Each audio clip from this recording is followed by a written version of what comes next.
Hello and welcome to the Wolves Report. I'm Ryan Lester and thank you for joining us for episode 70, where tonight we'll analyse the Everton game and the player performances, jump away from Wolves and talk about Mike Dean and his recent VAR comments, take your questions and look ahead to next week's games against Blackpool and Palace. Straight into things. I'm delighted to have Mirror Football's Ben Husband back with us. We've got our club captain, Nocky, and our director of football, Chris Tyler, to guide me through proceedings today and talk about a win, which hasn't happened for a long time, unless you're including friendlies. Ben, it was quite ugly, but I'd love to get your analysis and your take on Everton 0, Wolverhampton Wanderers 1. Yeah, look, I think the most important thing was that Wolves left Goodison Park with 3 points, which they did. For all of the positivity we got from Old Trafford, it was, at the end of the day, they were still beaten, so you can't take too much. And I didn't really buy into the whole, that it was a 6 pointer. I just think it's too early to talk about stuff like that. But it just feels good to get something on the board. And they didn't play particularly well. But I thought, it was two not great sides. And look, I think Wolves found something that they've not had in a long time. I can't remember the last time Wolves scored a goal in that way. And look, it's a win and it's something to build on now, and it just calms everything a little bit because you lose that and then you go, right, well, where's the first win actually coming from? And everything just builds and builds. So it's just a nice bit of relief. And now, hopefully, what O'Neill's saying at Compton on the training pitches will sink in a bit more with the result on the back of it as well. It's just little things like that. But look, the most important thing was Wolves won that game, and they did. So that's all that matters, really. Nocky, you were in the away end. I know you talked us through the scenes, and it was a special moment, great moment for Sasha. But as Ben said, and as we've all acknowledged, it was a pretty disgusting game of football. But again, what Ben said, the most important thing was the win, and it doesn't matter how we did it. Wolves are off the mark, and it's just what we needed. Yeah, I mean, it was ugly. I mean, the first half was absolutely ugly, but you kind of felt the nervousness. I mean, all the free-flowing play that we did against Man United and in the first half against Brighton just wasn't there. It felt like a game that both teams knew how big it was, even at this stage of the season. And that kind of filtered into the stands, on the pitch. It was kind of everywhere. It felt like a game you play sort of end of April when you're really ratting around for points. But we dug in. We stayed in the game. I think they had enough chances to probably have been a goal or two up at half time. Jose Sarr with potentially the best goalkeeping performance I've ever seen. And we stayed in the game, and that was the most important thing. And they were always a team that were a little bit on the edge. I wanted an early goal because I felt that they would crumble if we managed that, but we didn't. But the performance itself, it reminded me a lot of Bournemouth coming to Molineux last season and beating us 1-0. It was very similar. We stayed in the game and then tried to grow into its second half. And then there were some big moments for us as well. I mean, the game for me turned with the offside goal. I felt that gave us a little bit of belief. It seemed to raise things in the away end, to give us a little bit more bite, and we had a big chance after that where Fabio's put one wide that he really should have done better. But again, we were starting to create chances, starting to create moments, and we were growing into the game. And the goal itself is an absolutely wonderful ball. And whether it's his head, his shoulder, his backside, I couldn't care less. It ends up in the back of the net. So it was a game that the performance wasn't great, but the only thing that mattered to me, I think, was 3 points. We'll build the performances as we go down the line, but the quicker you get off the mark, you can then start building a bit of stability into the team. But 3 points is 3 points, and we don't generally win in August, do we? So couldn't be happier, in all honesty, regardless of how sticky it was. Absolutely delighted for Gary O'Neill as well, because I know he's caught some stick last week for his bravery, stroke naivety with his tactics in the second half. But I'm delighted for him. Excuse me, Tyler. It was never going to be a pretty game of football, and it was like two drunk boxers that didn't really know how to punch. It was disgusting, but you've got to credit Wolves though to have the bottle to keep going forward and to steal the game late on. Yeah, I think Knocker's right. I think they seemed to run out of ideas a bit, didn't they, after their offside goal was ruled out. And I wouldn't say we looked like we were going to go on and win it. I wasn't that confident, but it was nice to have an option from the bench, wasn't it? And a bit of a change. And, bringing on a 6'6" lump, it suddenly asks question marks for those, doesn't it? We haven't really had those options, have we? Last season it was Costa or Jimenez, and neither were really effective. And we've talked about, haven't we? We have got options. You know, the squad's not massive and brimming with talent, but there's enough there, isn't there? That's what we've sort of been saying the last few weeks, you know, to get a tune out of these players. And, you know, the fact, like I said, you can bring players like that on, they can score the winning goal in the last minute. And he just, I think he almost didn't know what to do, did he? He's obviously been through such a crappy year, and he scored. He looked quite emotional, didn't he? Yeah, it was almost like, what do I do now type thing. And, yeah, it's just massive, isn't it? I mean, I agree with what the two chaps have said. It was smelly, it was horrible, but we were brilliant at United and half decent against Brighton and got nothing. So 3 points from those 9 games, we'd probably all say that's where we thought we'd be, to be fair. Yeah, Ben, just going back to something that you said earlier on regarding scoring a different kind of goal, because Wolves have almost seemed quite rigid in the way they've tried to score goals in the past. The chances haven't been firing left, right and centre, but at Old Trafford, Wolves should have had a penalty, there's no doubt about it, because of Kalajdzic. And again, we've put a similar cross in. I don't know if it was Neto again or was Sarabia put the ball in at United. It might have been Sarabia, but Neto had a poor game, puts a ball in. But there's a footballer there that if you give him the right delivery, nobody can defend against him. Yeah, I completely agree. I mean, if you think about the kind of deliveries that Wolves have put in, it's been a lot of it is getting to the byline and dinking stuff up rather than that kind of whipped in ball from a bit deeper as well. I think we'll probably come on to it, but I think the cross happened because Neto seeming to not want to go past his player. But in that situation, because he had the ball for Kalajdzic, he was able to cut back and put a cross in. And it's the first time in a long time where if a ball goes in the box, you feel pretty confident that he's going to get something on it. And yeah, if it's come off his shoulder or whatever, it doesn't matter because he's causing issues and making defenders think, and especially bringing him on after 85 minutes and when they've had a bit of a bruising game already.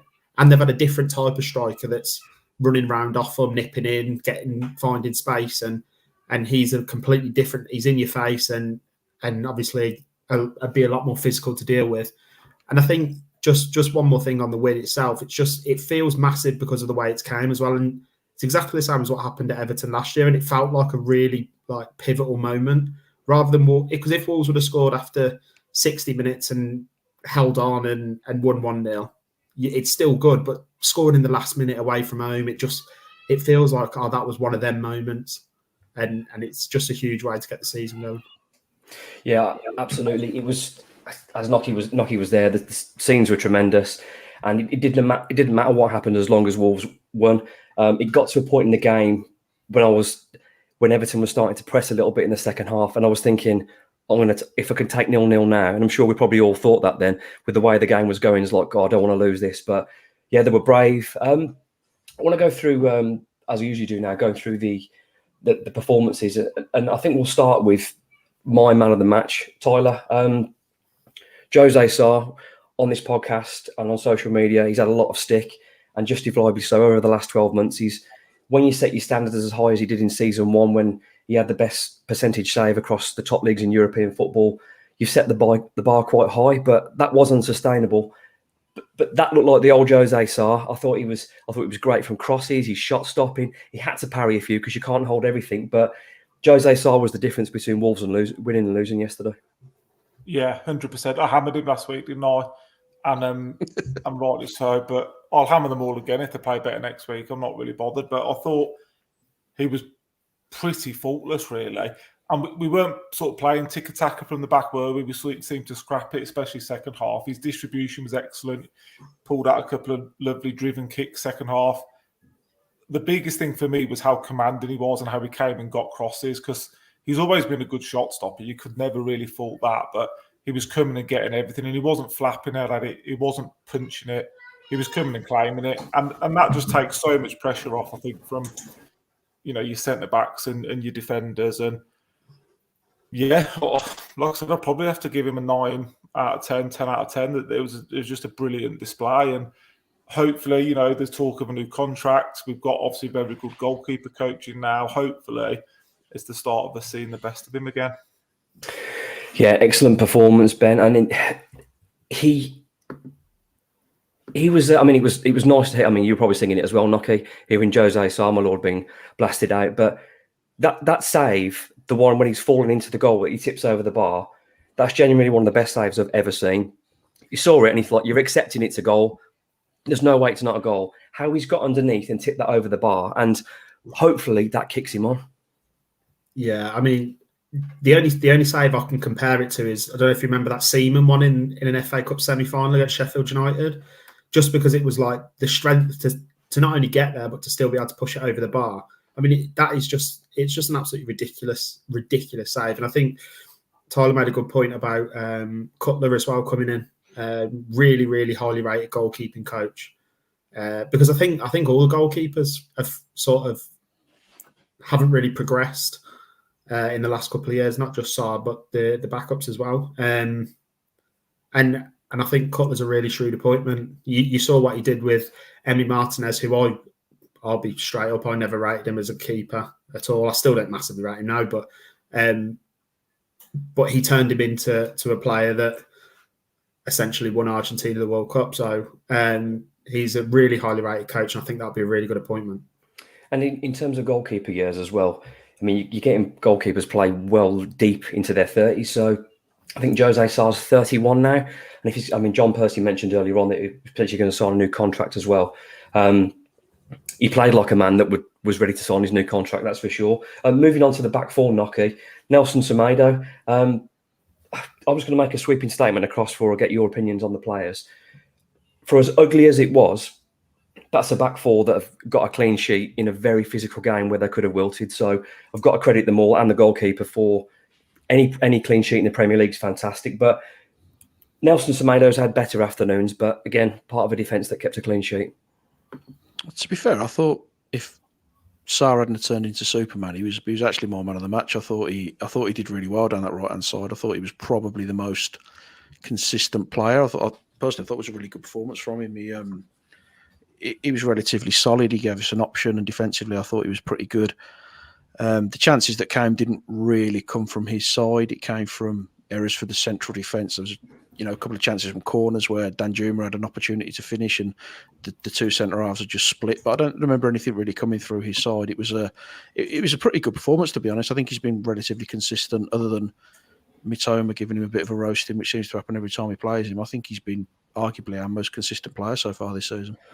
It's for me. I mean, Nelson Semedo, he's either really good or he's not good. I mean, I thought he was all right on Saturday, but it was amazing at Man United. Tyler, what do you make of the links to Semedo going to Man United and potentially a swap with Wan-Bissaka? I mean, I don't see that as realistic. I don't see Wan-Bissaka joining Wolves, if I'm honest. But no, he's playing for United, and he's not. Yeah, this will be the second time that Man United have shown an interest in Nelson Semedo. And originally, I said months ago, I thought Nelson Semedo, Wolves activated his clause for another 2 years, his contract for another 2 years, so they could cash in, but not to keep him. I mean, I'd drive him there myself if that was a potential swap deal. I think most Wolves fans would. We mentioned it last week. I mean, you can't ever really sort of question the ability of some of our players, but it's the consistency. And I think you hit the nail on the head.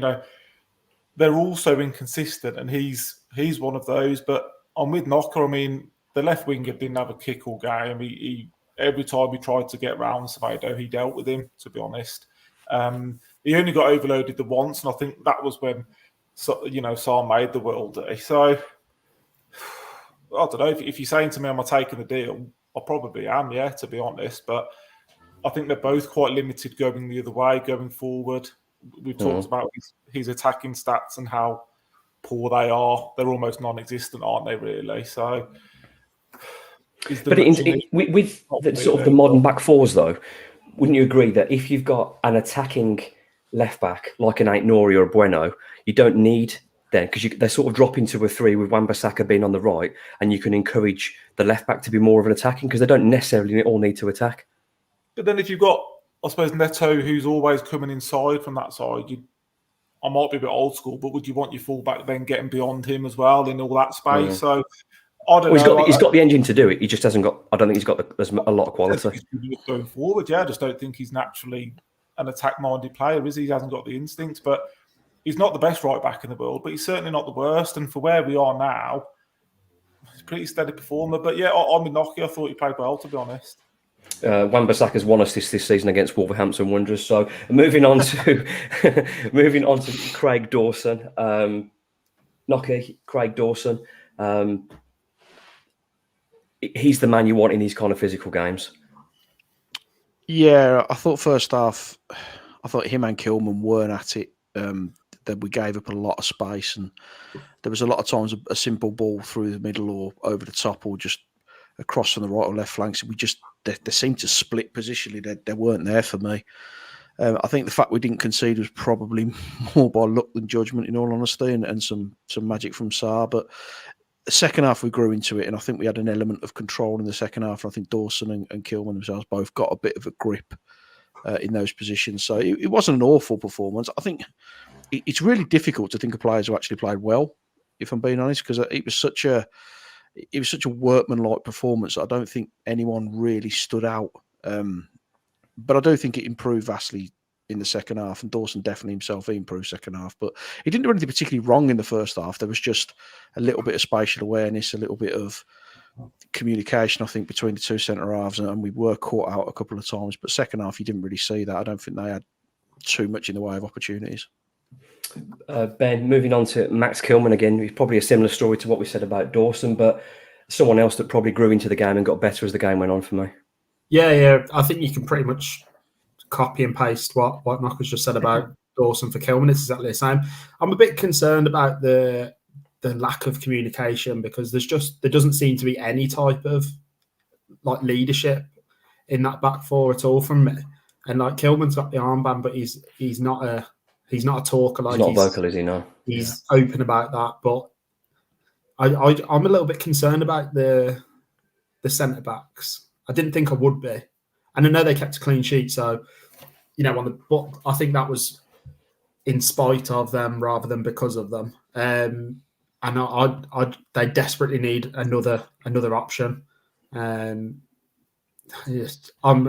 never going to stop talking about it, but I would love to still have Nathan Collins as just a different option. But that ship sailed now. But there's just something not quite right with them. I think they've been pulled apart quite a lot in the last couple of games. So it's just something to keep an eye on, I think, because that was one of the areas where I thought, yeah, Kilman and Dawson, that's fine, pencil them in, done, move on. But it's just not been quite right. Would you say though, Ben, that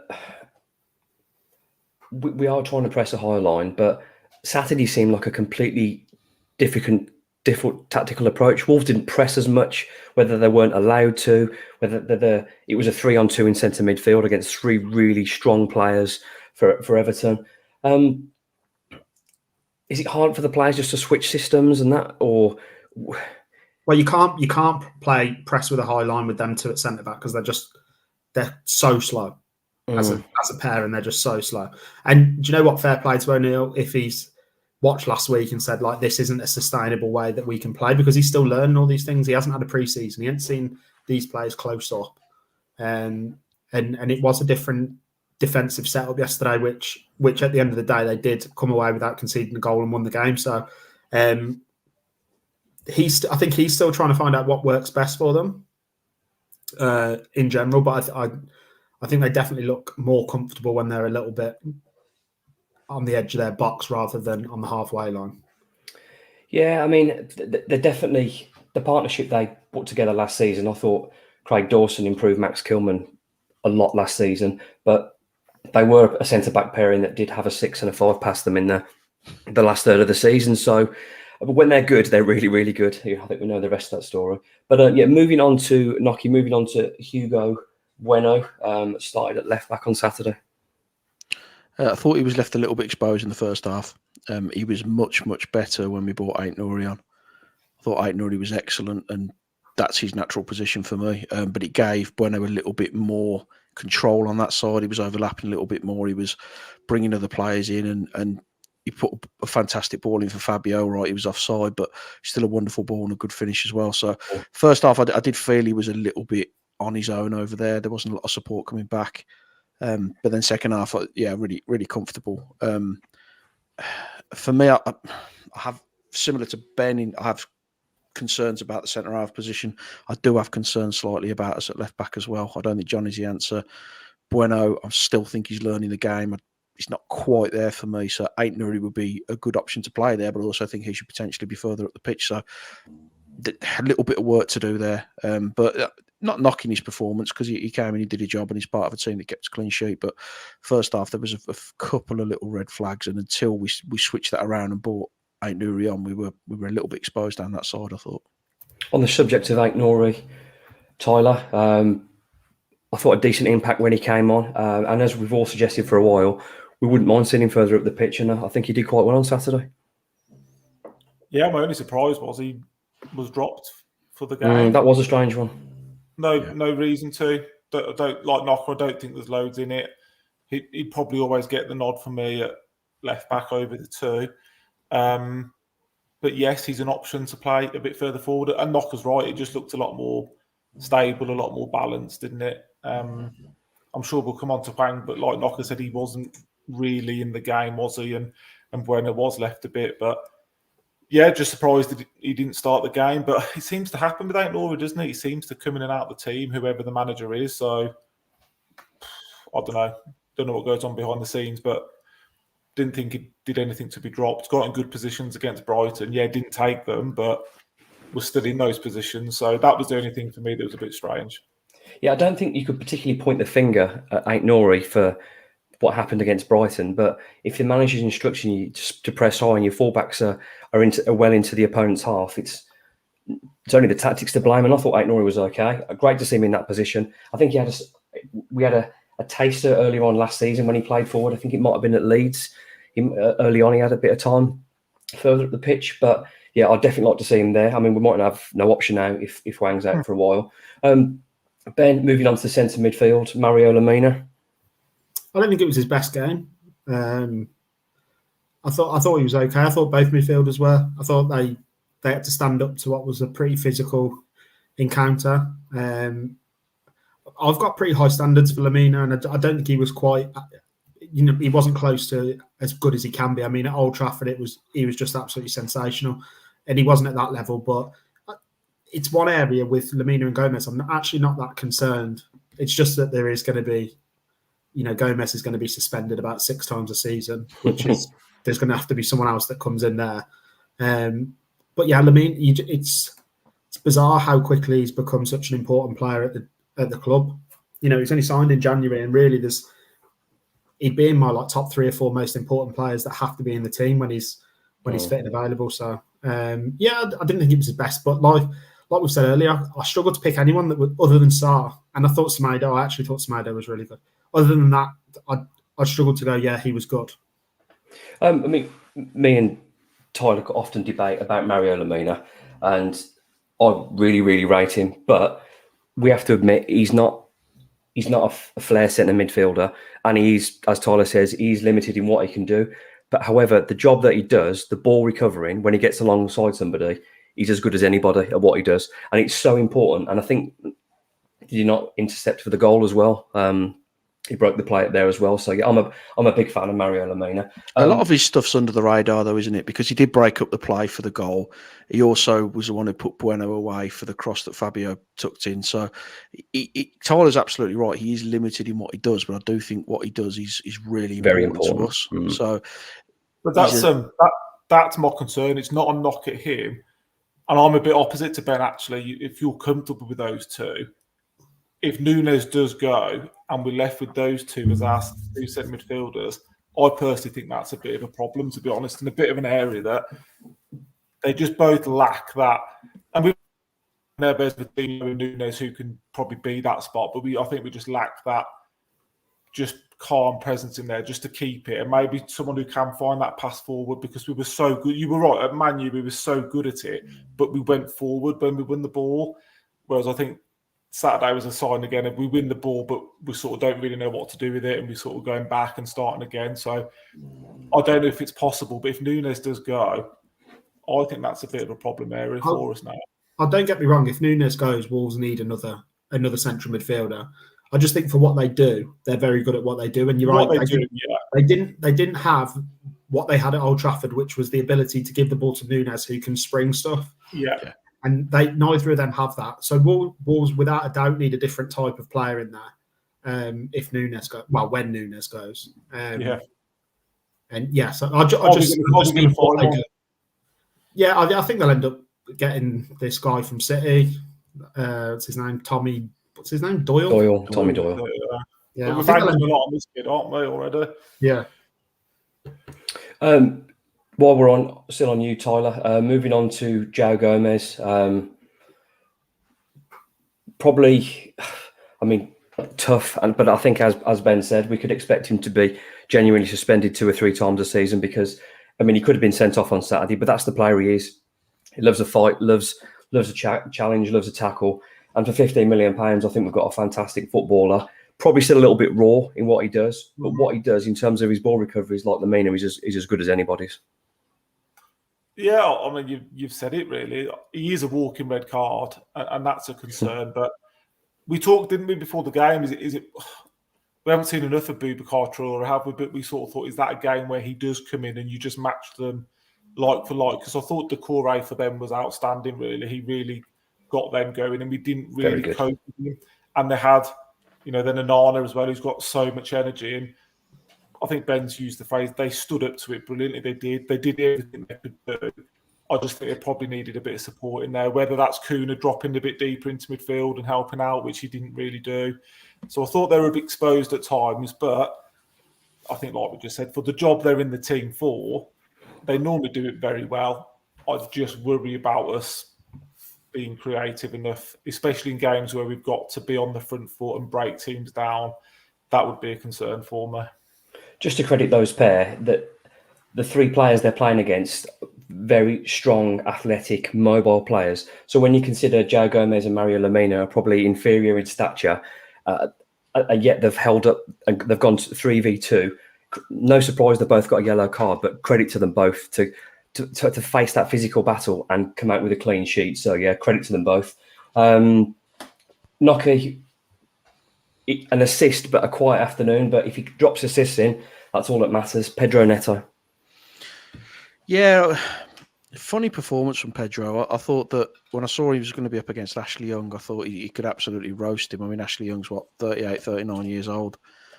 I fully expected him to really get at him and try and take him on and try and beat him. And I don't think he ever really tried to get past him. First half, there was a couple of little flicks and tricks that didn't work, and he gave the ball away. But he kept going, he kept working, and I thought the balling for the goal was absolutely sensational. That's the kind of ball that strikers absolutely feed off when you get a ball that accurate and that with that much whip and that much dip on the ball. And his celebration for the goal when he ran to the away end was phenomenal as well. So wasn't his best performance, but I'm not his biggest fan, that. But I think they've shown signs this season. I think it's Man United in particular, where he was really good. I mean, he left a couple of players for dead on more than one occasion. So there are green shoots of recovery, but he does seem to have lost a yard of pace and maybe just a little bit of confidence to take players on. So they need to work hard to get that back. If they can do that, then for me, there's potentially still a good player there. I don't think I've seen Pedro Neto this fit and strong since he's been at Wolves. I've definitely seen him quicker, but in terms of his fitness levels and his strength, I think he's in peak condition. He just doesn't seem to, I mean, the stats might prove me wrong, but he just doesn't seem as quick. And it's almost a confidence with Pedro, because if he believes he's got someone on toast, they're done from start to finish.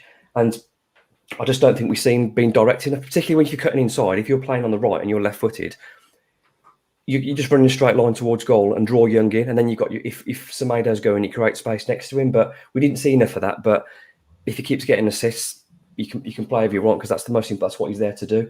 Ben, moving on to Matheus Cunha. Yeah, I thought he was pretty quiet. Again, it was a difficult game for a lot of the Wolves forward players. I didn't think he linked up as. I was really excited to see like the proper link up between Silva and Cunha. And there was moments and glimpses, but you can see it's still a relationship that's at its very early stages. There was a few times Cunha played a ball into Silva, and Silva had made a completely different run, and it goes straight to an Everton player. And a couple of times Silva was laying balls off back to Cunha, and Cunha had gone in different directions. So that you can just tell that the partnership's not quite there at the moment. And I don't know about everyone else, I just love when Cunha gets the ball deeper, and I didn't like that to me just gets you off your seat straight away. And it wasn't really that type of game for it because of how Everton set up. It wasn't like they weren't leaving holes the way United were, which sort of nullifies them a bit. But yeah, I thought it was quiet, but nothing to be concerned about because I'm really impressed with what I've seen in the first couple of weeks, and I think he's just going to get better and better. Yeah, you'd say he's probably, of the 3 games, he's had 2 good games and 1 quiet game. He hasn't had a poor game, but yeah. I think going forward, we want, whether in the long run it's Sasha, whether it's Fabio, I don't know, but I want to see him have a regular strike partner, someone that he knows who's going to knock down for him the runs and develop that relationship. But like we said, Gary O'Neill's been here 2 weeks. That partnership's brand new, and so yeah, we've got to give it some time. Nocky, and I want to bring everyone on this, and I want to talk about Fabio Silva as well. I've praised and backed Fabio for a long time, and although he was unlucky with his goal that was offside. I think he's probably like a couple of inches offside there, and he had that chance then which should have done better. I would start to worry about Fabio Silva if he had no chances at all. He's clever running, his positioning, it's still there, and I do still believe the goals will come. And I think for now, while Sasha's still working his way in after a horrific injury, Fabio's going to be the team for a long time. Okay. Yeah, needs a goal. I think that's the be all and end all. He needs a goal. He doesn't need a chance where he's through 1-on-1. He needs an opportunity like the goal he took where the ball's fizzed across to him. He's got that instant bang, I've got to react to this. He's in a position now where it's been a few games, and you're going back to his last spell at Wolves, it's been quite a while since he scored a goal for Wolves. So it's that when he's got thinking time, he's overthinking and he's missing. But he's getting into those positions. I mean, there was a real intelligent run when there was a simple ball through the middle and Pickford froze and the defender froze. He kept going, full sprint, got himself there first. All right, he's put it wide, but he's got himself into that position. It's just a confidence thing with him. He's still a young man. He's been written off in England by the media. He's been written off by everyone, even by some of our own supporters. So confidence-wise, has got to be a little bit on the floor. But the fans backed him. They were singing his name after both those misses, which was nice to see. And I still think he can hit double figures for us this season. I just think he needs that start. He just needs something to go in, whether it whacks him on the head and flies in the net, or whether he just gets that instant spontaneous smash of a ball and it flies into the net. I think you'll see him go then, because there is definitely quality in that lad. He's definitely got something about him, and he makes some intelligent runs, and he does a lot of work for the rest of the team as well. So yes, we need strikers to score goals. We know that, but I do think that there's still time for Fabio to come good for us. Tyler, if he keeps getting these chances, surely a goal's coming soon. You'd hope so. I think Lockie summed it up perfectly, really. He just needs one, doesn't he? And yeah, he took the goal that wasn't a goal superbly, and for exactly the reason Lockie said. Proper striker's finish. Just an instinct. But then you look at the strikers in the Premier League, and we said it today. I mean, I know he's not in the same league as Darwin Núñez, and he's had his troubles, but the way he took those goals today, and Antonio yesterday, football snobbery, Wolves fans don't want Antonio. I mean, guarantees you 10, 12 goals a season. And we've got to find, whoever it is, someone that when they're through 1-on-1 is confident enough to take chances. And could be the start for Sassy. He just needs a goal. I don't know if you can keep talking about it. He needs a run in the team. There's no point putting him out of the team. That's just going to kill him. He's just got to keep playing. But you are right, Ryan. He's getting in the positions. His movement looks good. I suppose I'm just a bit surprised because I think he probably had raised the bar on his finishing. We've seen the goals he's been scoring, and a lot of them have been superb. So I suppose it's just a bit surprised. He looks a bit scared in front of goal almost, but it'll come. It'll come. Ben, I know you've been singing his praises for a long time, and are you still in love with Fabio Silva, and is he still going to be the king? Well, and I know we're going to keep talking about this, but what Wolves also robbed of at Old Trafford is Silva scoring a 90th minute penalty in front of the away fans. Ooh. Get him off and running. Do you think he would have taken it? I think he'd have took it and scored it. He'd have took it. Oof. And then you go, right, when he's 1-on-1 with at Brighton and with a goal and under his belt, that might go in. And then I had to nip out of the house just for a bit during the second half. And I had a few texts saying I missed another sitter. So I got back and rewound it. I don't think it was as bad as people were saying. I thought it was a sitter. I thought it was a really smart bit of play to get there in the first place. And look, for me, the issue with both is if he's a bit more confident, you probably go around the keeper on both and make it, particularly the Pickford one, because Pickford's got no pace with the way he's come out, so he's pretty stationary. But it's just fine margins, and I think the worst thing to do now is for him to come out of the team because, like you say, that's him done then. And he's had 3 games, and Wolves aren't a good side anyway at the moment. So it's a tough thing for him to do. And I'd like when we think about Jimenez and Costa last year, you don't go, "Oh, they missed this chance." I can't remember any chances. Didn't have any chances. They didn't have chances. They didn't miss them. They didn't have any. Yeah, and Silva is having chances. There's absolutely no way that a striker can go. If you stretch this out to 10 games, let's say, he continues having those chances, he probably scores 5 goals because then he's getting in positions that are just really good quality chances, and he makes them for himself a lot of the time. And I do think a goal's come in, but he does. Tuesday night, or would you? Yeah, absolutely. Yeah, 100%. I wouldn't. You wouldn't play him Tuesday, Ben, to get a goal? Nah, I think it'll be gross, and if he doesn't, it's like, oh, he's not scored against Bradford as well. Like, it just adds it, and I don't know. Maybe that's thinking a bit scared because if he does bag 3 and you go, oh yeah, class. I don't know. It's a hide into nothing for me because if he scores, they go, oh, he's found his level. If he doesn't score, they go, oh my God, he scored against this side. Footballers all enjoy scoring goals against anybody. Now, I don't imagine Blackpool will come with their strongest 11. They might do, and I certainly don't see Wolves going with their strongest 11. I think it's an opportunity for some fringe play. I mean, we'll talk about the Blackpool game in a bit, but I would start Fabio in answer to whoever asked that question. I would definitely start him. I think you've got to start him for the simple fact that when he was here before we loaned him out, he scored a goal in the Papa John's Trophy and he celebrated like he'd scored against Real Madrid in the Champions League final. And then he went and he scored a few goals and he bagged a couple of opportunities for us. So it's just that he needs the feeling of putting the ball in the back of the net. He needs to feel and know that he can do that again. So for me, I absolutely start him against Blackpool. And to be fair, and O'Neill hasn't had that much time with any of the players, so maybe you just use this as almost like a pre-season game at the middle of the season. Yeah. So maybe you just...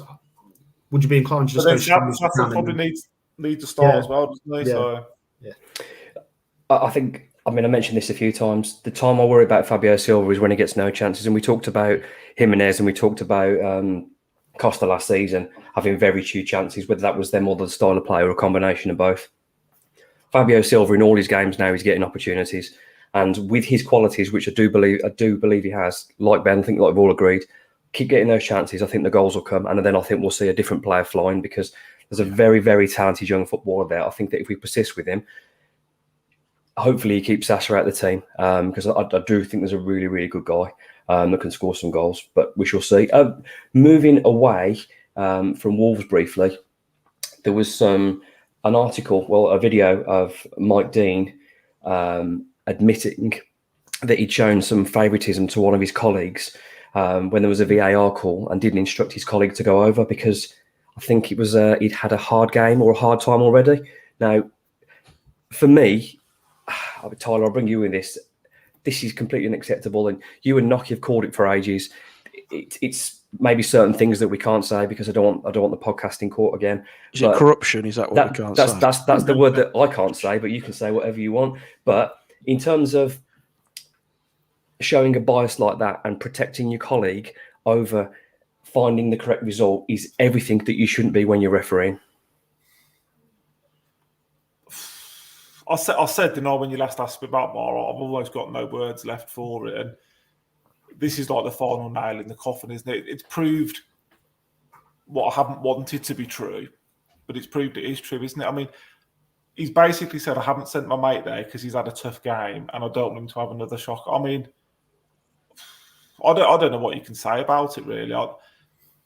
Why has he come out and said it? What Howard Webb's thought on it? I mean, it's basically the one we know about. How many of the times has this happened in games? That would be my concern. I think we all agree that VAR itself isn't the problem. The technology is not the problem. It's the people that are using it, and it's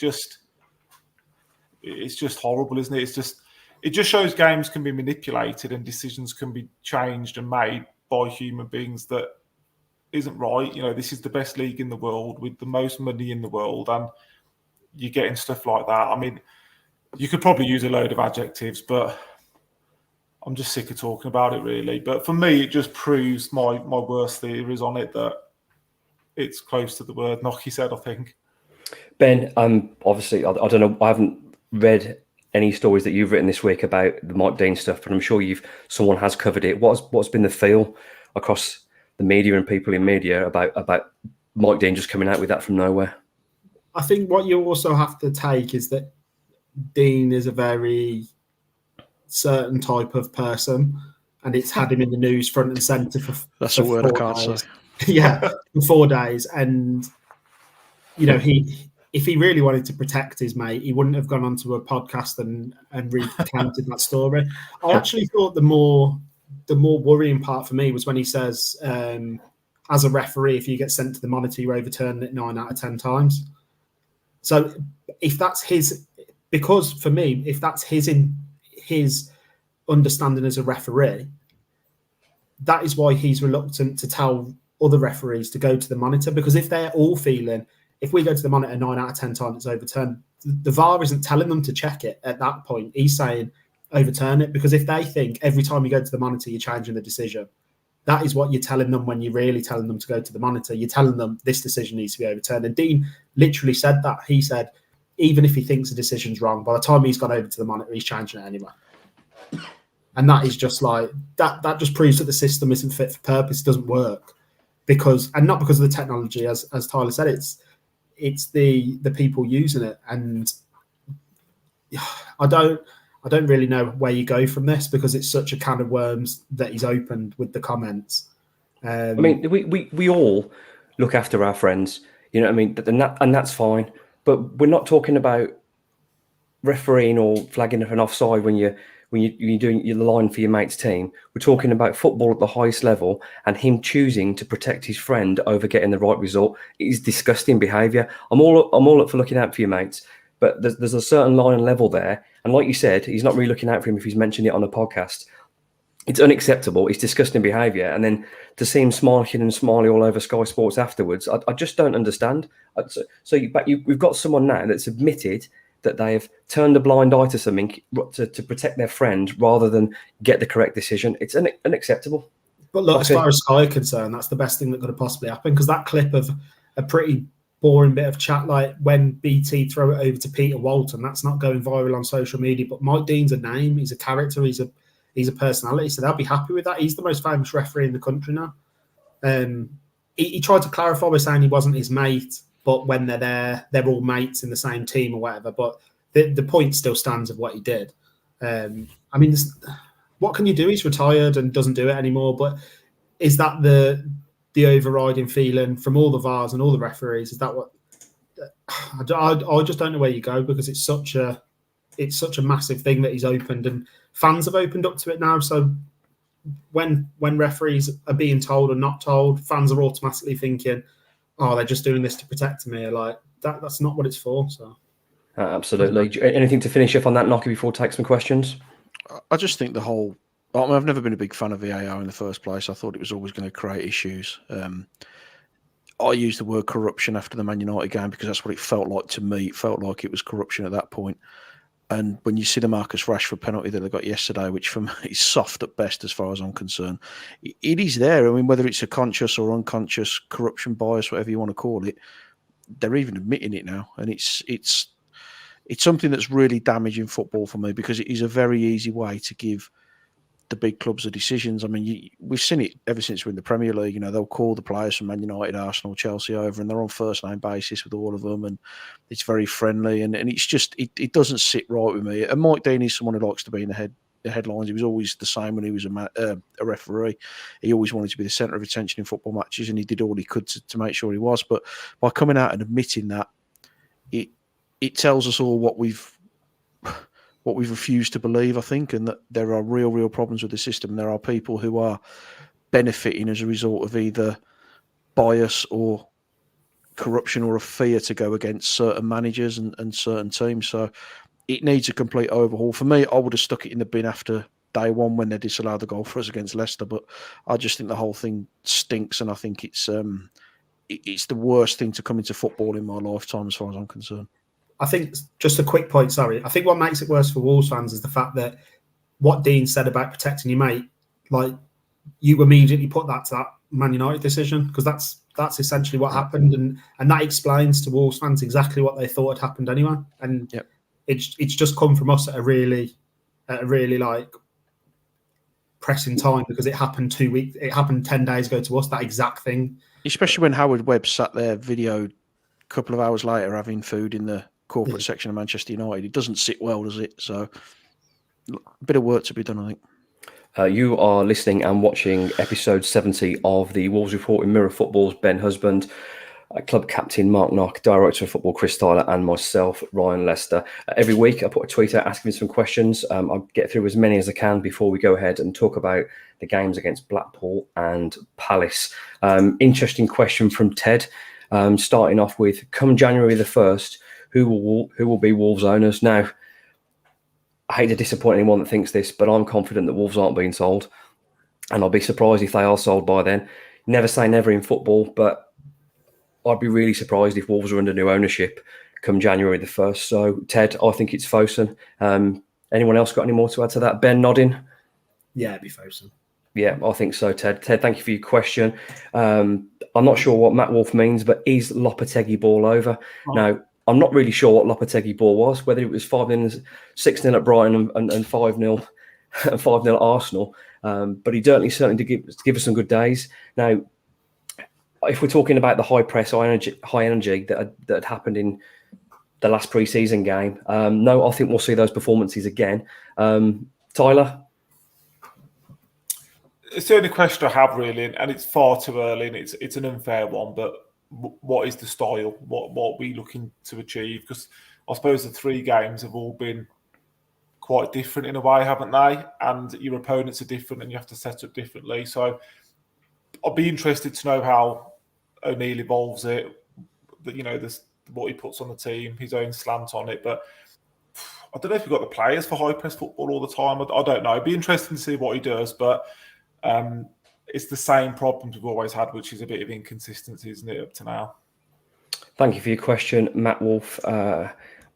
Knocker, you and the away end, biting your nails and hiding behind the 114 posts and the restricted view away end. Canada Mike asks, will we survive this season or will the stress see us off? Yeah, if you're talking about individually, then yeah, it nearly killed me in the injury time yesterday, but I don't know. It's as a club, I hope we survive. Individually, I can't speak for everybody.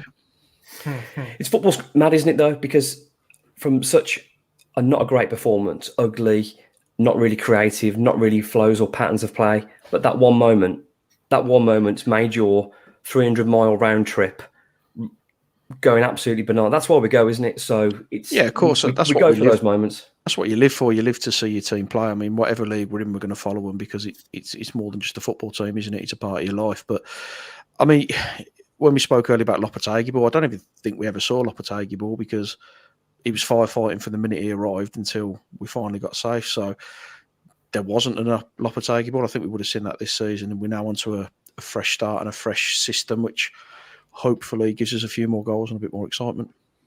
Thank you for your question, Canada Mike. This one's for you, Ben. We are clearly in a relegation battle, says Richard. So are we already targeting some games and ignoring others? It feels a bit strong after a win, but Ben, your answer to Richard's question.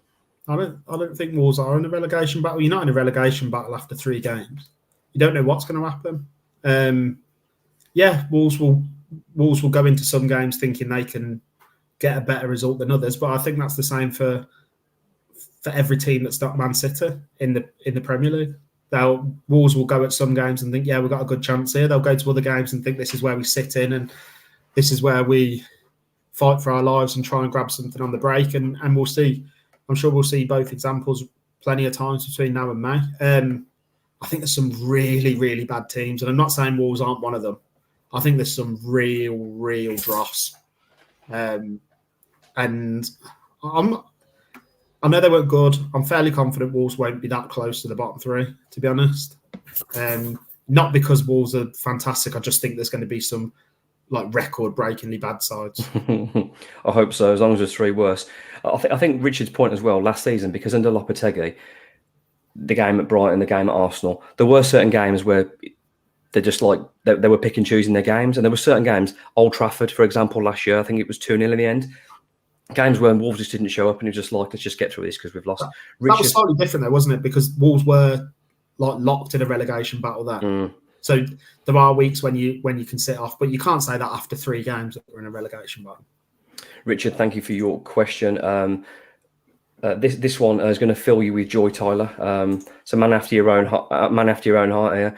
Great win, poor performance, no press nor ball retention, but Kilman's long balls to our front two and their giant centre backs. If that's Gary O'Neill thing, that's a worry against an awful Everton side. Tyler. Yeah, it's hard to disagree with anything he said. It was a great win. We didn't play well. We were very direct first half. There was a lot of hoofing it from Kilman, wasn't there? And that was weird. But it tended to drop off a bit second half. There were more targeted balls from him to Nori, weren't they, and stuff. So it's too, like I said, it's too early to say. We don't know if it's a Gary O'Neill thing. I think we've also said, and the similarities were there with Bournemouth coming to Molineux and stinking us out and winning. Sometimes you've got to do it. You're not going to go to Everton and have an open game and, play beautiful football. It just doesn't happen. So is it a worry? I'm with Ben. It's a bit early to say. However, the 5 games we've got coming up is tough.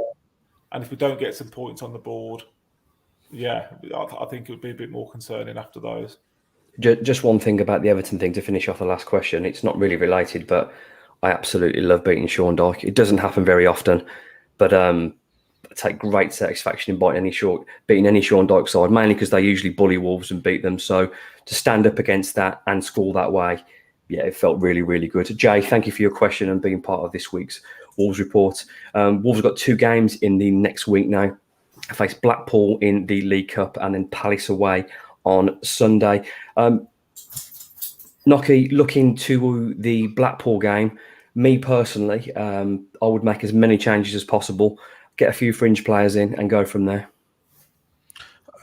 Yeah, I mean, I think that you can pick some of the changes. I mean, Bentley will come in, Totti will probably play. He's probably going to play alongside Kilman, I would have thought. I think he'll try and keep one of the 2 in. Boubacar Traore will probably come in for Gomez. Hodge probably comes in for Lamina. I think that the interesting area is going to be up front. Silva, for me, I would play him. I'm not sure I'd play Kalajic against a team that are probably going to be relatively physical. He's not a player who takes knocks too well. So I think I'd start Fabio in the game. Wings-wise, we're struggling a bit, and we haven't got a lot to play there. Maybe play Nuri there to give him a little bit more experience in that position if you're looking at that going forward. Then on the other side, it's... Do you want to risk Neto, or would you swap it around and go 4-4-1-1 maybe? I don't know, but there'll be changes for sure. But I think the key area for me is I'll play Silva. Everyone else I'm not really fussed about, but I want him to play. Tyler, multiple changes then, or get Silva some confidence? Pablo Sarabia, Matt Doherty. It's hard, isn't it? I'm inclined to agree with Ben that he's almost got a game here to look at players and put a bit of a slant on it. I think J-Lo did it at home to Gillingham, Ryan. He put out quite a strong team, if I remember, quite early in his tenure. Yeah. It's just another 90 minutes to have a look at what he's got, isn't it? But I also agree with Nocky, your Totis, your Dohertys, your Boubacars, your Sarabias. They've almost got to play, haven't they? They've got to be given a game as well. So I don't think I'd go wholesale as in 10, 11, but I'd probably go, 4, 5, 6 changes, I think. Ben? Yeah, I pretty much agree. I would be inclined to play as strong going forward as they can, just because I think that's where Wolves need the most work, and this is a game where they can try out stuff, and I think that's what if Wolves are going to progress, they need to become a side that can actually score goals. But yeah, there's players that you would just automatically slot in, and you go from there. But I would like to see just some more, like, because you saw yesterday, I know I've mentioned it already, but Silva and Cunha's relationship isn't quite there. Silva's only been training with him, what is it, about 6 weeks? He came in really late, didn't he? So I think he just needs more time playing with the players. I think they need time playing with him and just go from there. But there's enough changes they can make where you go, okay, it's a second string sort of side, while still Gary O'Neill can work on things that he'll want to against the side where Wolves will have more of the ball and things like that. So I think it's a really good opportunity to try some things out. Yeah, I agree with pretty much everything everyone said, but I'd also be mindful that they've had a really physical game at Everton and put a lot into that game. So if anyone's feeling anything, I'm not risking anybody for that game. So you've got to be 100% or I'm not playing. Let's do a round of predictions for the Cup before we move on to the Palace game. Ben, your first scorer for the League Cup game against Blackpool. 5-0. Get in there. Who's going to... Sarabia. There we go. Wow. Tyler's never been so happy in his life. Nocky.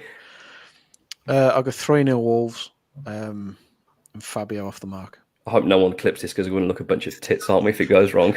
It's got 1-0 Blackpool written all over it, hasn't it? I said it was Bradford earlier, so it can't get much worse than that. Tyler. So much I care about this club. I was going to say 3-0 as well. And Matt Doherty. Oh, Get in. The dock at the far post. I like that. I'll go 2-0 Wolves and Cunha, as I always do, and it never happens because I always say Cunha. These are a poor team, though, aren't they? I mean, their first string are dodgy. If we can't put up a decent performance and score some goals in this one, then this is definitely going to get clipped, and we're going to get humiliated. We're going to get humiliated. Absolutely. I mean, say your scoreline, but don't mock them before the game. Goodness sake, don't need this. I do not need it. So on Sunday afternoon, I believe it's a 2:00 kickoff. Wolves go to Sellers Park and take on Crystal Palace. I would be expecting roughly the same side. Obviously, Hwang's out, so we've got an issue there. Tyler, going to Palace, what changes would you make? Who knows? I mean, presuming you get through the week unscathed, I really don't know. I mean, you know what? I do like Sarabia. I do think he's a good player, but Sellers Park away, it's a horrible place to go, isn't it? It's got a bit of the Everton's away about it. You need to stand up to them. You need to be physical. You might just go 8-0 on that side, maybe, just to keep you quite solid. And the same team again. It's not like we've got loads of options, is it, where we can change it? So the team pretty much picks itself, doesn't it, bar one or two. So I'd probably go 8-0 and try and go quite solid. And I'd probably bite your hand off for a point if you offered it, mate. Ben? You'll have to ask me Friday night when Wolves have signed 7 superstars. That'll be a completely different 11 by then. It won't be though, will it? Yeah, I think Aït-Nouri coming in would be my only change. I think he's significantly better than Bueno. I think you lose a bit when he can't play a bit further forward, but Aït-Nouri will play for me. And then, so would you play Aït-Nouri at left back or play? I forgot that Hwang's out, isn't he? Yeah, I would. I'd probably play Sarabia. I think. I mean, I'd preferably want to get Neto back on the left side if we can, but it's who you then go on the right. Like Wolves need players, so if Jeff Shee is listening, then get it done. Just to throw it out there, a start for Daniel Podence on Tuesday in the Cup against Blackpool. Nocky, what would you do different for Palace? I'm similar to the lads, really. I don't think we've got a lot to play with. I'd bring Aït-Nouri in for Hwang. I don't think personally it's the game for Sarabia because I expect them to push us and squeeze us and make it horrible in midfield. I don't think there'll be a great deal of space between their midfield and defence. They'll keep the lines pretty tight. And if you're going to play a Sarabia and make him effective, he needs a little bit of space and some pockets to work in. I don't see that being there. So very similar again. We'll need to be better defensively because they'll be more of a threat going forward, I think. But they have lost a couple of players, so got some pace in that team. Haven't they've got some pace, yeah. So let's keep it solid and very much stick with what we've done with just Aït-Nouri coming in because he can also give a little bit more resilience defensively and track back and protect Bueno a little bit better than Hwang did. Tough game for sure, and like I think did you say Tyler? I'd absolutely take your hand off for a point now. I don't know if it was one of you guys said that. Predictions for Wolverhampton Wanderers away at Crystal Palace. Tyler? 0-0. I'll take that right now. Nocky? Oh, I've got a little sneaky. Oh no! There's going to be so many clips. I think my last sneaky was Brighton last season, which didn't go particularly well. 6-0. I think I'm going to go. I'm going to go 2-0 Wolves, and Fabio Silva to follow on a Blackpool double. with the first goal and a brace in this one as well. 4 goals in a week for Fabio. Look at Ben's. Ben's never Get been your mortgage on it. Ben. 1-1. Cole Palmer first goal. Oh, it's a belter. It's a Got more belter. chance of Colton Palmer getting it than Cole Palmer. Do you mean he's going to sign for Palace and stick one Yeah, past? maybe. We don't need that. I'm going to go with. I've got 1-0 Cunha. I'm going to keep saying it until it happens. Eventually, I'll get it right. Stop saying it then, because he can't score a goal since he's been here every time. I'm not sure. I'm not sure our podcast is influential enough to affect the outcome of a football game. If it is, you know what I'm like I need with my superstitions. I'm all for it. So. We'll have a separate show on that. This has been episode 70 of the Wolves Report. Thank you to Mirror Football and Sports, Ben Husband, our Director of Football, Chris Tyler, and Club Captain Mark Knott. Up the Wolves.